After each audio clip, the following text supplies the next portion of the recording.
The cake arrived before the truth did. Myra Summers saw it from the third row of the Willow Creek High School gym, balanced in her mother's careful hands on a white plastic tray. The frosting was smooth, the border was pink, and the words across the top were written big enough for the people behind Rita to read. "Congratulations from your real mom." For 1 second, Myra forgot how to breathe. Around her, parents were taking pictures, graduates were fixing their caps, and teachers were trying to keep the ceremony moving. But Myra could only stare at that cake. 19 years of lunches packed before sunrise. 19 years of fevers, school forms, grocery lists, birthday candles, unpaid bills, and bedtime prayers had been pushed aside by 6 pink words from a bakery counter. Then Vanessa walked in behind it. She came through the double doors like the day belonged to her. Emerald dress.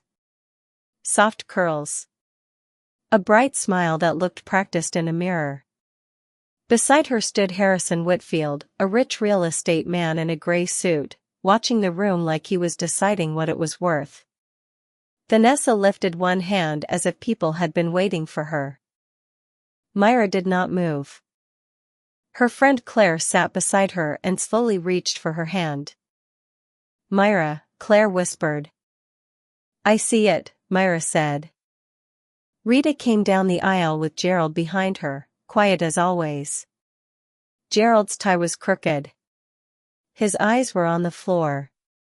He had spent most of his life looking at floors whenever his wife did something cruel. Vanessa stopped near the front, looked over the rows, then found Myra. Her smile widened. That was the smile Myra remembered from childhood. The smile that made adults soften, teachers forgive, and their mother rush to fix anything Vanessa broke. Myra had spent most of her life cleaning up after that smile. And now that smile was walking toward the boy Myra had raised. Dylan stood near the side of the stage with the other graduates. Navy gown. Gold tassel. Tall, calm, and quiet in the way he had been since he was little. When Vanessa reached him, she opened both arms. "My baby," she said loudly. Dylan did not step forward. He let her hug him, but his arms stayed at his sides. Myra watched from her seat. Her chest burned, but she kept her hands folded in her lap. She had learned control the hard way. She had learned it in hospital rooms, court offices, grocery stores, and dark kitchens at midnight. She had learned it because no one else in her family ever had to. Vanessa pulled away from Dylan, touched his cheek like she had done it 1,000 times before, then turned and walked straight to Myra. Her heels clicked against the gym floor. "Myra," she said, sweet enough to make strangers believe her. "Thank you so much for taking care of my son all these years." Claire's fingers tightened around Myra's hand.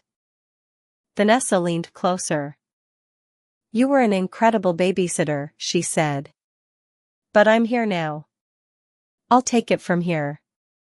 The word landed harder than a slap. Babysitter. Myra saw every year at once. A baby screaming in a one-bedroom apartment. Newspaper wrapped around Christmas presents. A little boy asking why he did not have a mother like other kids. A kitchen table covered in homework. A fireproof safe under her bed. A yellow blanket folded inside it like proof of a life no one wanted to remember. She looked past Vanessa and found Dylan. He was watching her. His face was still, but his jaw was tight. He gave one small shake of his head.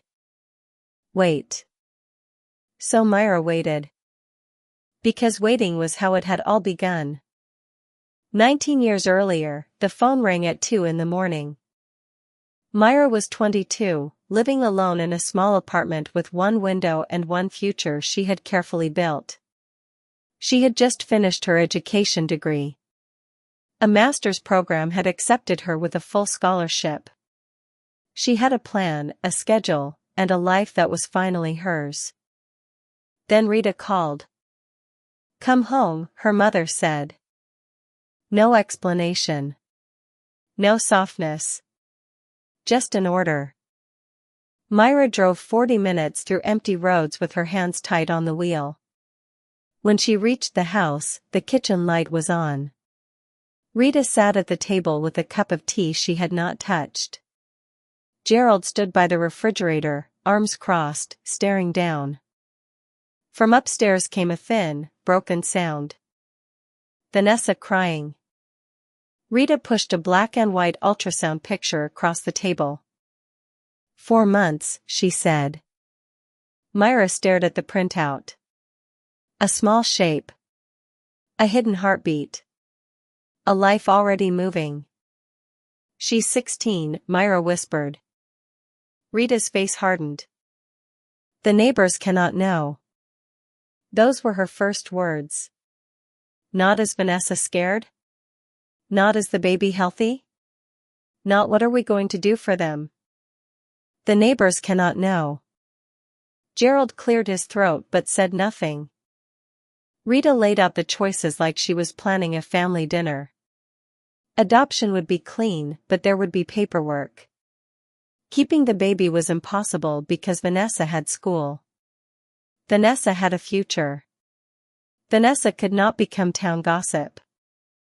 Then Rita stood, went to the hall closet, and returned with a small yellow blanket.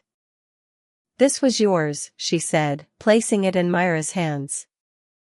It was thin and soft, faded at the corners. It smelled like cedar and old dust. "You have to help," Rita said. "You're her sister." The next morning, Myra asked Vanessa what she wanted. Vanessa sat on the couch in a huge hoodie, knees tucked to her chest, mascara smudged under her eyes. She looked young. Too young. A child with a child inside her. "Vanessa," Myra said gently. "Do you want to keep the baby?" Vanessa looked at Rita first. Then at the floor. "I want it to go away," she whispered. Rita pointed at her like the case had been closed. "There. She has school." Myra would hear that sentence again in her mind for years. She has school. As if Myra had nothing. As if Myra's scholarship, apartment, dreams, and future were small enough to be folded away like that yellow blanket. 2 weeks later, Myra said yes. She withdrew from her master's program the next morning. Dylan was born on July 14th at 3:17 in the afternoon. 6 pounds, 9 ounces, dark hair, angry little fists, and a cry that filled the room. Vanessa turned her face toward the wall when the nurse brought him close. Rita looked at the clock. Gerald waited outside. "Who is taking him home?" the nurse asked. Silence. Myra stepped forward. "I am." 3 days later, she carried Dylan into her apartment. She had a borrowed crib, dollar store diapers, 2 bottles, and that yellow blanket. She wrapped him in it the first night because it was the only thing that felt like family. Then the hard years began. Dylan cried every night for months. Myra walked circles around the apartment until her feet ached, holding him against her chest, whispering songs she barely remembered. She worked in the mornings, came home to laundry, bottles, bills, and a baby who needed her more than sleep did. One night, when Dylan had screamed for 3 hours straight, Myra called Rita. "Mom," she said, crying in the kitchen, "please. Just one night. I need help." Rita's voice was flat. "You chose this, Myra. Figure it out." Then the line went dead. Vanessa left for college in Boston a month later. She did not ask about Dylan's feeding. She did not send diapers. She did not call on his first birthday. When the legal papers came, she signed away custody by fax, then went back to her new life. Myra put those papers in a fireproof safe under her bed. Beside them, she placed Dylan's hospital bracelet and the yellow blanket. Years passed in small, tired miracles. Dylan took his first steps between the coffee table and the couch. He called her Ma before he could say anything else clearly. He read cereal boxes before kindergarten. On Christmas morning, he laughed at gifts wrapped in newspaper because he thought the comics were part of the surprise. No one from Myra's family came. Rita called sometimes, but only to ask if Myra was managing, never to offer anything real. Gerald once sent a $50 check with no note. Vanessa called when Dylan was 6, but only to ask if her old car was still in the garage because she wanted to sell it for apartment money. The call lasted less than a minute. Dylan's name never crossed her lips. When Dylan was 8, he asked the question Myra had been fearing. They were in the kitchen. She was washing dishes. He was sitting at the table with homework spread out in front of him. "Aunt Myra," he said, "how come I don't have a mom and dad like other kids?" The plate in her hand slipped against the sink. She turned off the water and sat across from him. "Dylan," she said carefully, "your birth mother was very young. She wasn't ready. But I'm here. I've always been here. And I will always be here." He looked at her for a long time. Then he said, "Can I call you Mom instead?" Myra had survived years without crying in front of him.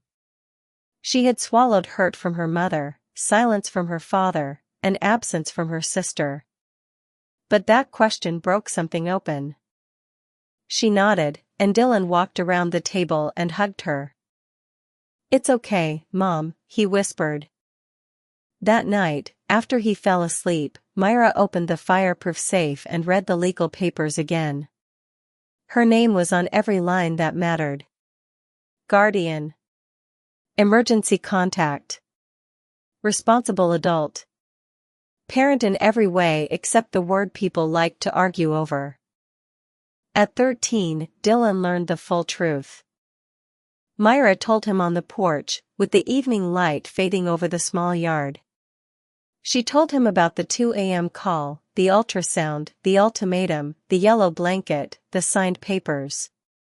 She did not call Vanessa cruel. She did not call Rita heartless. She gave him facts, not poison. Dylan listened. Then he went to his room and closed the door. For 2 days, he barely spoke. On the third morning, he came to breakfast, picked up his fork, and said, "I'm not angry at her." "At Vanessa?" Myra asked. "At any of them," he said. "I'm just sad for her. She missed everything." Then he went to school. Myra sat alone at the table, holding the spatula, unable to move. By the time Dylan was 17, he had become the kind of young man people noticed. Straight A's. Debate captain. Volunteer tutor. Quiet, disciplined, kind. Teachers stopped Myra in hallways to say words like gifted and exceptional. His college essay was titled "The Woman Who Chose Me."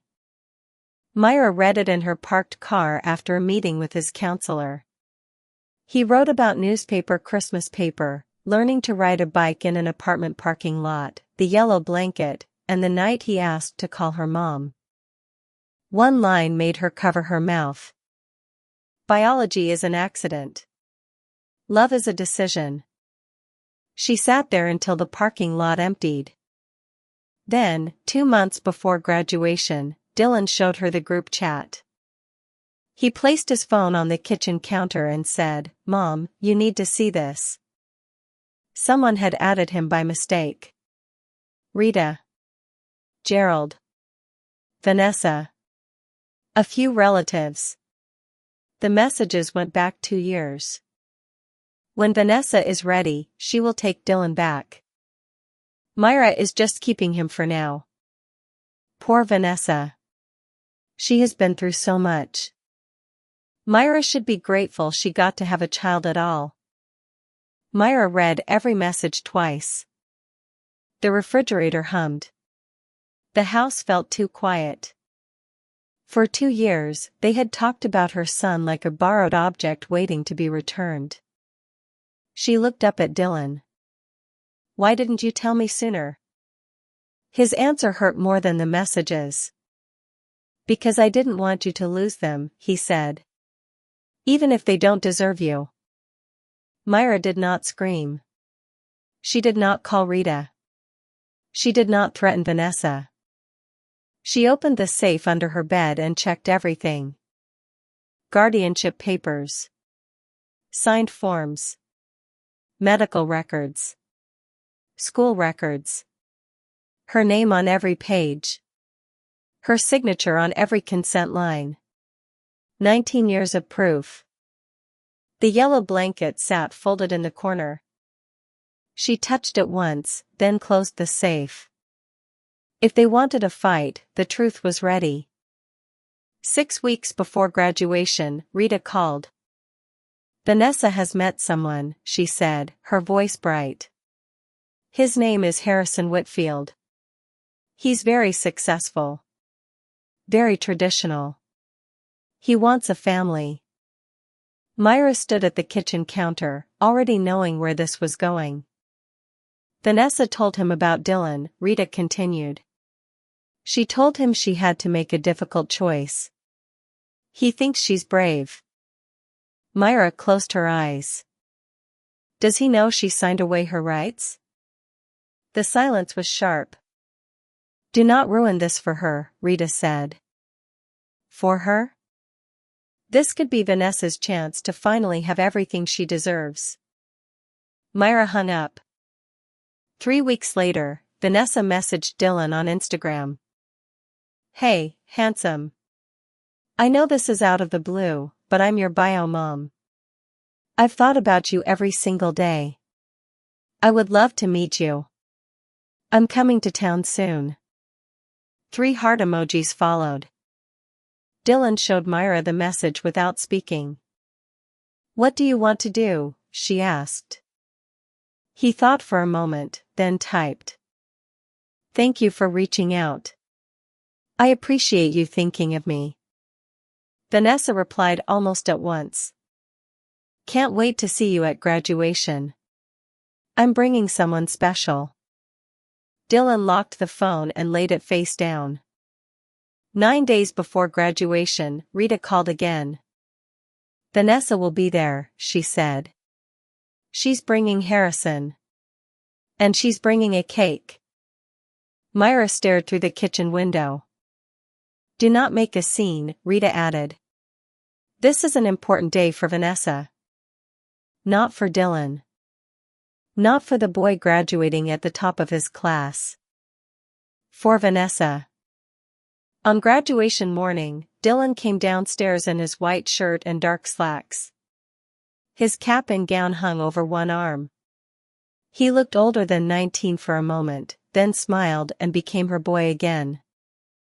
As he adjusted his vest, Myra saw something small and yellow in his hand. The blanket. He tucked it into his inside pocket. "For good luck," he said. She did not ask him why. Now, sitting in the gym, with Vanessa's insult still hanging in the air, Myra understood that Dylan had known something was coming. The ceremony began. Names were called. Diplomas were handed out. Parents cheered. Vanessa sat 2 rows ahead, phone ready, cake waiting on Rita's lap like a threat covered in frosting. Then the principal stepped to the microphone. "And now, our valedictorian, Dylan Summers." The gym filled with applause. Dylan crossed the stage, received his diploma, and turned toward the podium. Before he spoke, he looked at Myra in the 3rd row. Then he reached into his vest, touched the pocket where the yellow blanket rested, and unfolded his speech with steady hands. "Good morning," Dylan said. His voice was clear, calm, and steady enough to quiet the last whispers in the gym. Graduates, families, teachers, and everyone who helped us reach this day, thank you for being here. For the first minute, he gave the kind of speech people expected. He talked about freshman year, wrong classrooms, cafeteria food no one could identify, and the teachers who stayed late when students needed help. The crowd laughed in the right places. The principal smiled. A few parents lifted their phones. Vanessa sat up straighter in the second row. Her phone was pointed at Dylan, recording every word. Harrison sat beside her, hands folded, polite and still. Myra watched her son from the third row with her fingers locked together. Dylan looked down at the paper in front of him. Then he stopped. The silence lasted only a few seconds, but it changed the whole room. He folded the speech once, then again, slowly and carefully, and set it on the podium. I wrote 9 drafts of this speech, he said. But this morning, I realized the most important thing I need to say is not on those pages. The gym went still. Vanessa's smile grew. She leaned toward Harrison as if the moment she had been waiting for had finally arrived. Dylan looked across the room. The person I want to thank most today is not a teacher, not a coach, and not a friend. It is a woman who was 22 years old when someone placed a newborn baby in her arms and told her, "This is your responsibility now." Myra's breath caught. Claire's hand found hers again. She had just been accepted into a master's program with a full scholarship, Dylan continued. She had her own apartment. She had a plan for her life. And then one phone call at 2 in the morning changed everything. Rita's face tightened. Gerald looked down at his knees. She did not know how to raise a baby, Dylan said. She had never done it before.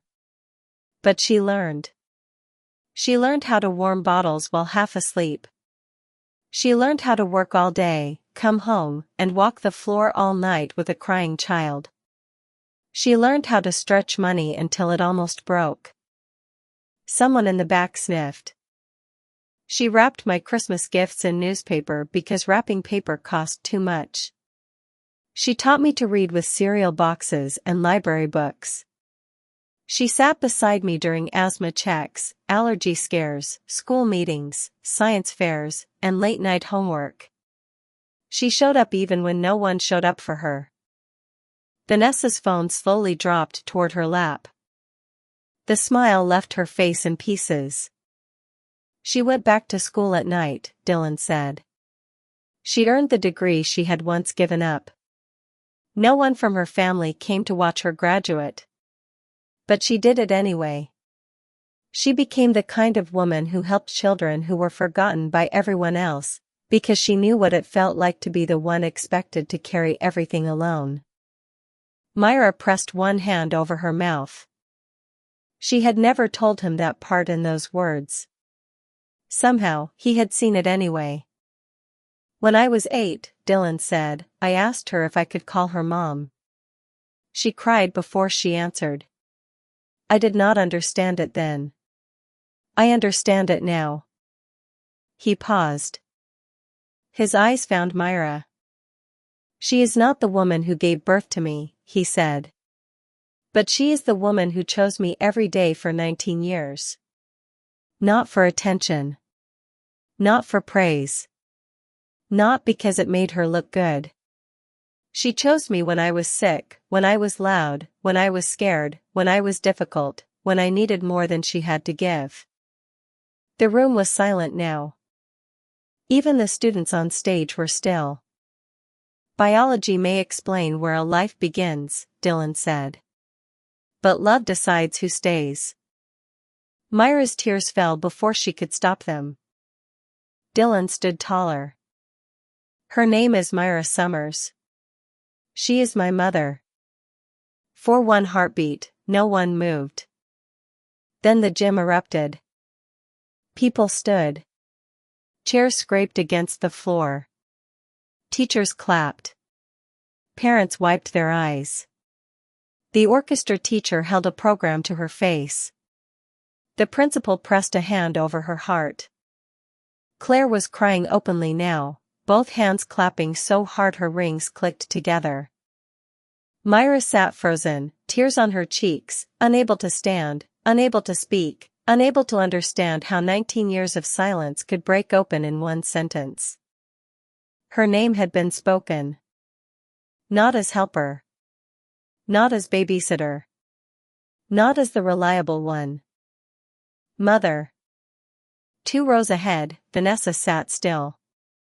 Her phone pointed at the floor. Harrison was no longer watching the stage. He was watching her. Rita held the cake on her lap. The pink words faced outward. Congratulations from your real mom. But now everyone near her had heard who Dylan called real. Dylan waited until the applause softened. I also want to say something to every person here who has ever felt unseen, he said. The people who do the quiet work. The people who pack the lunches, sign the forms, pay the bills, stay up late, and never get thanked in public. I see you. Today, I hope someone sees you too. He stepped back from the podium. The applause rose again, louder than before. Myra finally stood. Not because she wanted attention, but because her knees could no longer hold all that feeling. Dylan looked at her over the crowd and gave a small smile. Then he touched the inside pocket of his vest. The place where the yellow blanket was hidden. After the ceremony, the gym emptied into the bright afternoon. Families crowded the grass outside the school. Graduates hugged each other. Cameras flashed. Car doors opened and closed. The cake was still in Rita's hands, untouched, its frosting softening in the heat. Myra stood near an oak tree by the parking lot, trying to steady herself. Dylan had been pulled aside by classmates and teachers, each wanting a picture, a handshake, a word. Myra watched him smile politely, diploma under one arm, cap slightly crooked now. Then Vanessa came across the grass. Her heels sank into the ground with every step. Her perfect hair had loosened around her face. Harrison followed a few feet behind, silent. What was that? Vanessa snapped. Several people nearby turned. Myra stayed still. What did you tell him to say? Vanessa demanded. Nothing. You expect me to believe that? You turned my son against me in front of everyone. Before Myra could answer, Dylan appeared beside them. Nobody turned me against you, he said. Vanessa's face changed. She softened it quickly, reaching for the voice she had used in the gym.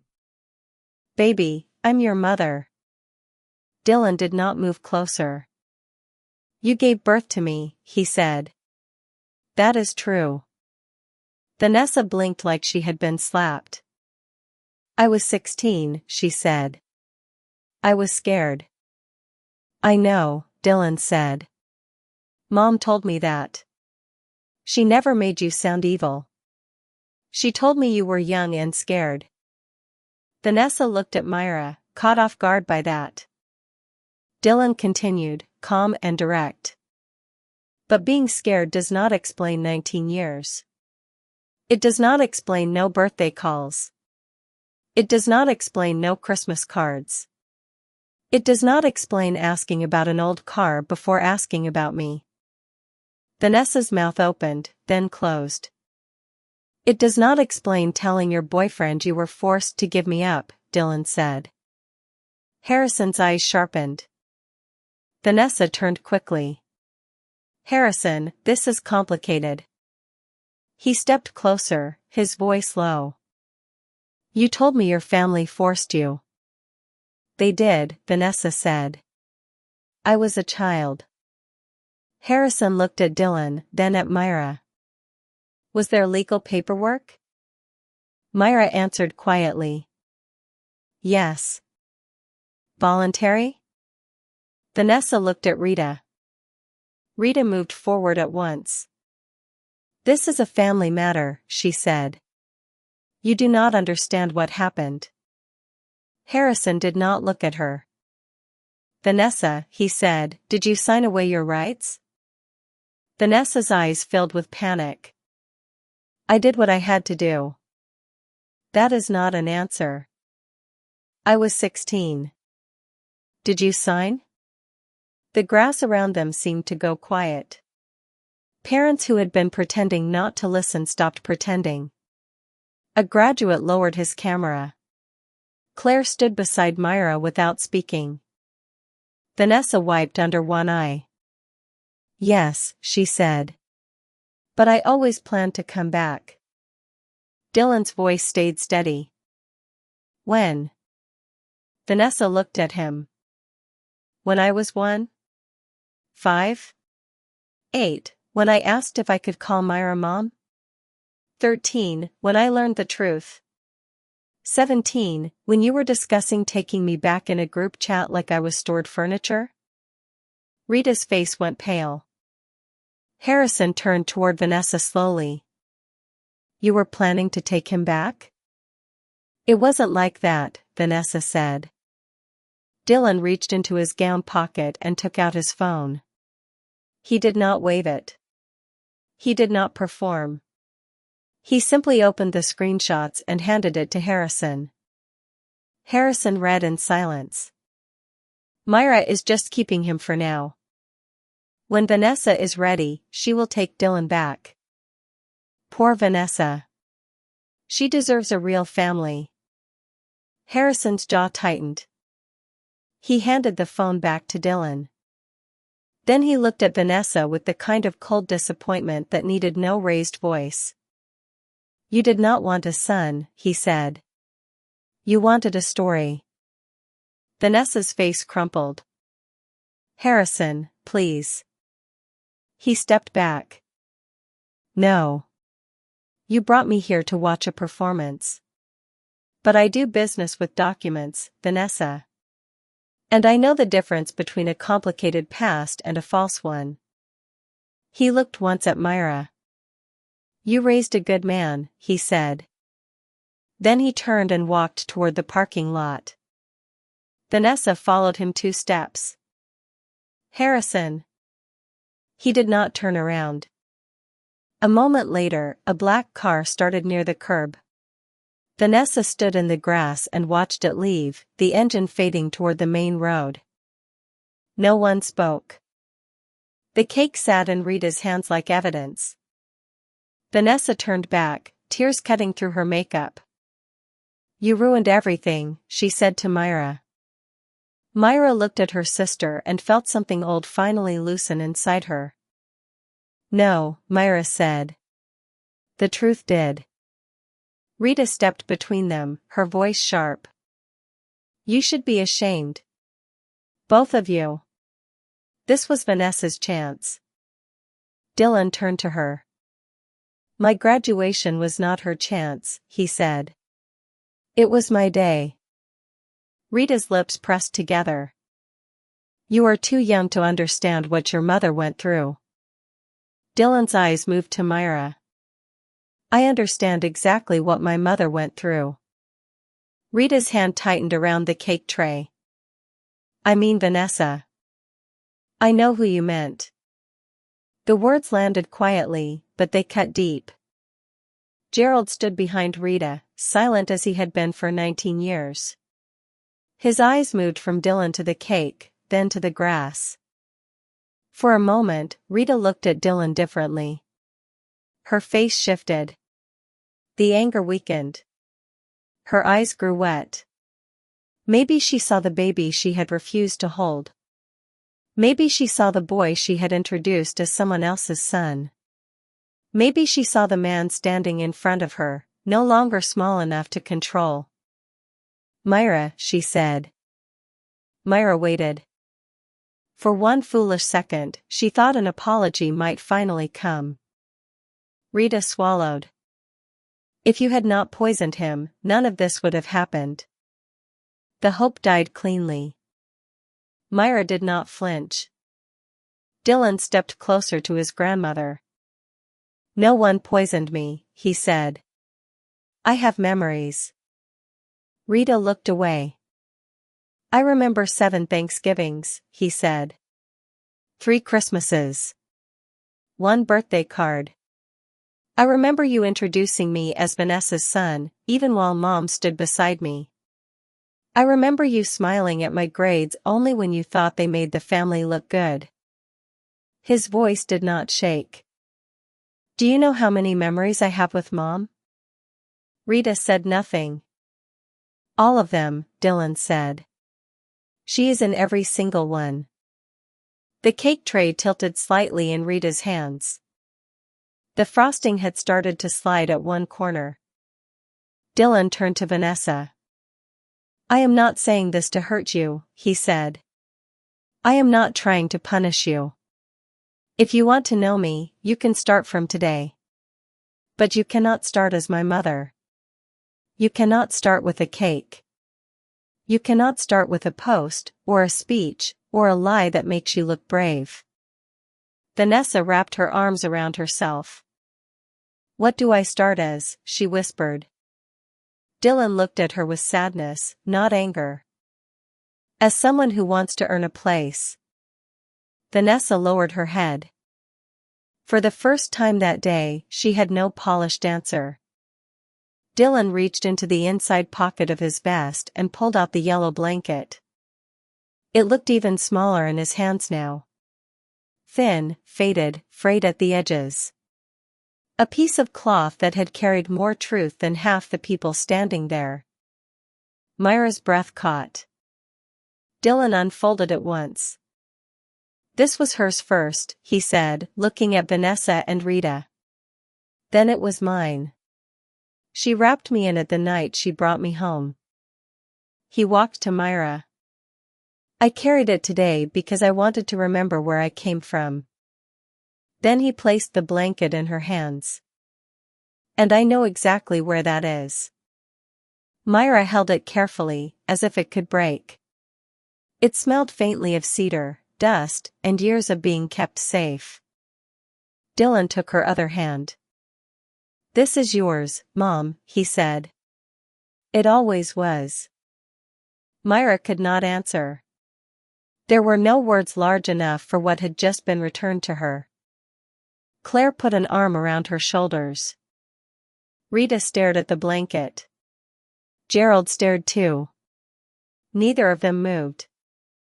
Vanessa stood alone a few feet away, her emerald dress bright against the grass, her face bare of every story she had tried to wear. Slowly, Rita lowered the cake to the ground near the oak tree. No one asked for a knife. No one touched it. The pink letters sat in the sun until the frosting began to blur. Gerald placed a hand near Rita's elbow, and she let him guide her toward the parking lot. For once, she had nothing left to say. Vanessa stayed behind for a moment, looking at Dylan like she was seeing him for the first time and realizing that seeing him was not the same as knowing him. "I don't know how to do this," she said. Dylan nodded. "Then start by telling the truth." Vanessa looked at Myra. "I'm sorry," she whispered. "It was small. Late. Not enough to repair 19 years. But it was the first honest thing she had said all day." Myra looked at her sister and did not offer comfort she had not earned. "I hope you mean that," she said. Then she turned away. Dylan walked with her toward the parking lot, his diploma in one hand, her hand in the other. Claire followed behind them, wiping her face and laughing softly through tears. At the car, Myra stopped and looked back once. The school lawn was already clearing. Families were leaving. Balloons pulled against strings. Programs blew across the grass. Under the oak tree, the cake remained where Rita had placed it, the words melting into each other until they no longer said anything clear. Myra looked down at the blanket in her hands. 19 years earlier, Rita had handed it to her like a burden. Today, Dylan had handed it back like a crown. He opened the passenger door for her, then paused. "Are you okay?" he asked. Myra smiled through the tears. "I think I am." Dylan leaned down and kissed her forehead. "Good," he said. "Because I'm hungry." She laughed then. A real laugh. The kind that came from somewhere clean. They drove home with the windows cracked, the diploma on the back seat, and the yellow blanket folded carefully in Myra's lap. That night, Myra opened the fireproof safe for the last time. The legal papers were still there. The hospital bracelet. The old forms. The proof she had once needed because no one believed love could be enough. She placed the yellow blanket on top. Then she closed the safe, not because she needed to hide the truth anymore, but because some things deserved to be protected. Dylan stood in the doorway, still in his white shirt, sleeves rolled to his elbows. "You know," he said, "I meant what I said." "I know. You're my mom." Myra looked at him, the boy she had carried home, the child she had raised, the young man who had stood in front of a room and given her back her name. "And you're my son," she said. "Not borrowed. Not kept for later. Not someone else's story. Hers."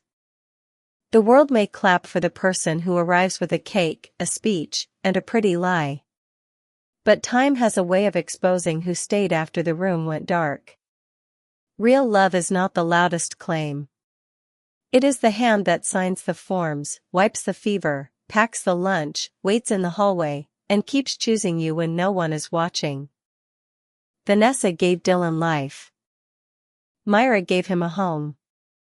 And in the end, Dylan knew the difference.